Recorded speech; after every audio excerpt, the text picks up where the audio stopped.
É, pessoal, e as coisas aqui para Infracommerce não estão nada bem, né? Só nesses últimos 6 meses aproximadamente já caiu quase que 70%.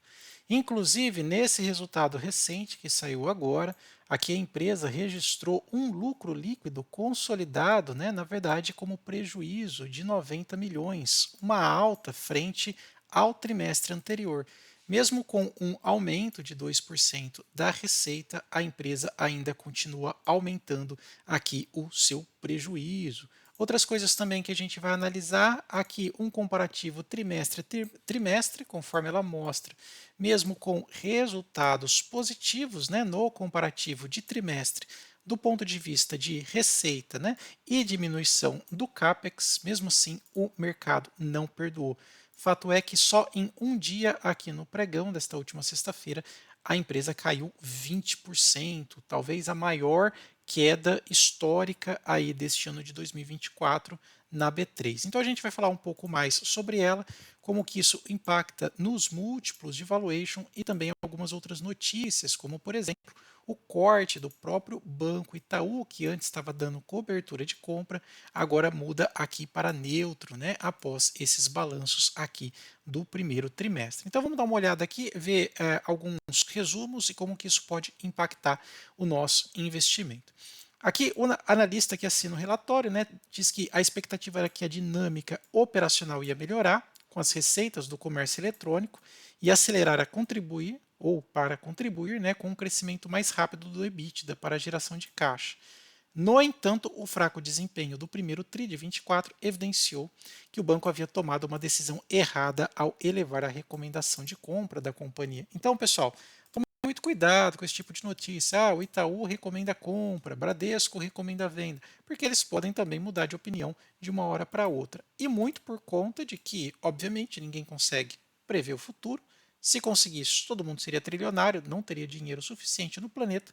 E o fato é que houve uma expectativa exacerbada em função das receitas, o que não aconteceu. A gente vê aqui apenas um delta, né? Ou seja, um aumento de 2%, o que é marginal. A questão do lucro bruto, né? Quando a gente vê que o lucro dela em caixa ficou 54 milhões frente a 90 milhões do primeiro TRI do ano passado, então temos uma queda de aproximadamente 40%. Só que quando você vai fechar as contas, né, deste lucro aqui, vai fazer o exercício dele, né, veja que ficou na forma de prejuízo, entre parênteses, 90% contra 79,9%, um crescimento do prejuízo de 13%. Ou seja, deu aqui uma bela decepcionada daquilo que os analistas estavam prevendo.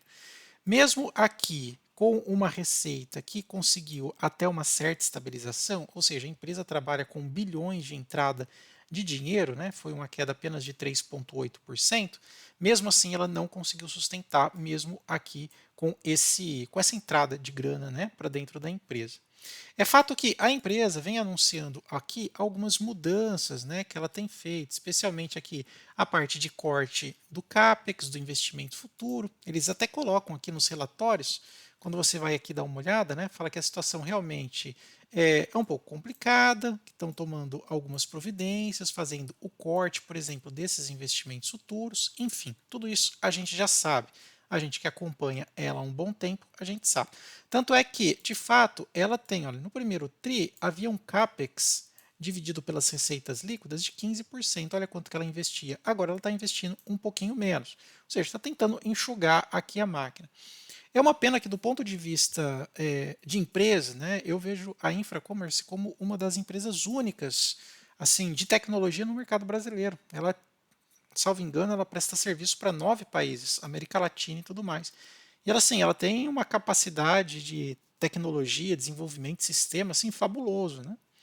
No formato white label, ela é uma das únicas no mercado, mas é uma pena que realmente vem registrando aqui esses prejuízos. Até essa nota aqui da própria a DVFN, né, que vem falando, ó, prejuízo de 90 milhões e um crescimento de 24%. Isso daqui é em função das receitas, mas as ações caem, né? Caiu com força, 20%. Ó. O desempenho do EBITDA e a margem EBITDA foram impactados pelo menor lucro bruto já apurado pela empresa. Olha só. ponto positivo, negativo histórico, né? Que foi parcialmente compensado por despesas comerciais e administrativas menores em relação ao mesmo período do ano passado. Aqui é importante a gente considerar isso, a empresa está tentando enxugar as contas, né? Através dos próprios gastos dela lá dentro, né? A companhia encerrou o primeiro TRI de 24 com posição de caixa de 200 milhões, enquanto o saldo de empréstimos e financiamento bancário aumentou 0,5%, totalizando 675 milhões. Até março, a dívida líquida da empresa era 475 milhões. Gente, é muita coisa. Uma alta de 17% quanto ao mesmo período do ano passado. Olha lá. E de 70% na compensação ou na comparação dos 3 últimos meses de 23. Além de tudo, pessoal, além da baixa questão da lucratividade, ela está com uma dívida bem acentuada. Aqui até colocou na matéria que estava caindo 14%, mas conforme a gente viu, caiu 20% só em um pregão, o que é realmente uma pena. Vamos dar uma olhada aqui do ponto de vista de valuation. A empresa, pessoal, dá só uma olhada, ela está quase descontada em 80%. 77% de desconto em relação ao seu valor patrimonial. PL negativo, porque a empresa está registrando prejuízo, e hoje, aqui nos últimos 12 meses, caiu 50%. E notem, é 50% de quedas de 50%, ou seja, a empresa está realmente numa situação bem difícil. Eu me lembro que grandes casas de análise, vocês podem comentar aí, aquelas famosas, né, do YouTube aí, que fazem bastante propaganda, davam recomendação de que a Infracommerce era uma empresa única e destacada que poderia chegar até R$ 22. A IPO saiu por 15, chegou a 23, 24, se manteve aqui nos 18 e depois, olha só uma olhada, nunca mais voltou. Tá vendo? Então, essa daqui basicamente seria a lógica da Infracommerce, né? Operando aqui próximo do R$ 1. E lembre-se que, se a gente colocar no gráfico aqui, olha, e pegar só dos últimos meses, se ela passar um período de 30 pregões operando abaixo de R$ 1, ela tem que fazer aquilo que algumas empresas, como Sequoia, quais outras também estão fazendo? A Aeres, né, vai ter que fazer o grupamento, né, o que prejudica muito a empresa, porque daí se vier mais quedas, vai vir quedas de um multiplicador, na verdade de um denominador maior. Né? Então, por exemplo, se fizer aqui um 20 para 1, né, pegar aqui 20 para 1, como fez Sequoia e a Aeres, você vai ter o quê? Se a ação está sendo cotada hoje a 56 centavos, se fosse por 10 daria 5,60, sendo por 20 vai dar R$ 11,20. Aí você aglutina, né, grupa essas ações na razão de 20 para 1. Então, se você tem 100 ações, você fica com apenas 5 ações, né, tendo o valor multiplicado, isso daqui por 20. Né? Então, você vai ter 5 ações num valor aqui de aproximadamente R$ 11,20, mais ou menos. Tá? Ela vai precisar fazer isso por quê? Porque como o denominador mínimo de negociação da B3 é 1 centavo, 0,01 real, né? Ou seja, 1 centavo, 1 centavo de oscilação para cima ou para baixo reverte aqui como 2 a 3% de oscilação. Como que você vai investir numa empresa que por dia oscila 2, 3, 4, 5, 20%? Por isso que ela vai precisar aqui fazer um grupamento, né? Um grupamento dessas ações para você poder diminuir o vol ou a volatilidade. O que você acha dessa tomada de decisão? Você acha que vai caminhar para o mesmo rumo aí de Sequoia e Aeres? Coloca aí também no campo dos comentários. Quero mostrar para vocês a nova versão do nosso painel inteligente de ações. Então vou entrar aqui no nosso painel, quero mostrar para vocês, ele foi atualizado, versão 3.0, né? Ele está assim sincronizado com 3 fontes de dados mais precisa e em tempo real. Então vou mostrar aqui para vocês. Vamos pegar aqui o Infracommerce só para vocês terem uma ideia de que os pais do valuation passam longe, né, de uma ação como essa. Né? Não estou falando que a empresa é ruim, tá? Só estou falando aqui que do ponto de vista de valuation ela não tem fundamento. Olha lá. Veja que ela realmente está, o nosso painel está, né, sincronizado em tempo real, cotação 0,56, vocês até podem conferir aí o último pregão. Tá? Dividendo a empresa não paga, PL negativo, preço ao valor patrimonial 0,23, ROI negativo. Não tem como calcular preço teto de Graham, por isso que aparece esse num aqui, e nem de Greenblatt, né? Greenblatt já fala que está cara por causa do ROI. E aqui se está caro ou barata para Graham, não tem como, porque empresa negativa ele não consegue fazer cálculo. Tá? Mas se você quiser empresas que são consenso, olha, 2 cliques de distância, vem aqui em Graham, coloca barata, e vem aqui em Greenblet, também coloca barata lá. Agora você vai ter acesso a 67 empresas, boas e baratas, aí do ponto de vista fundamentado para que você possa escolher, estudar para investir. Vou deixar o link na descrição e também nos comentários, tá bom? Então, só voltando aqui para a demonstração financeira, que a gente pode observar, de fato, né, a empresa aqui vem aumentando o seu prejuízo, né, na verdade, o lucro líquido dela vem diminuindo.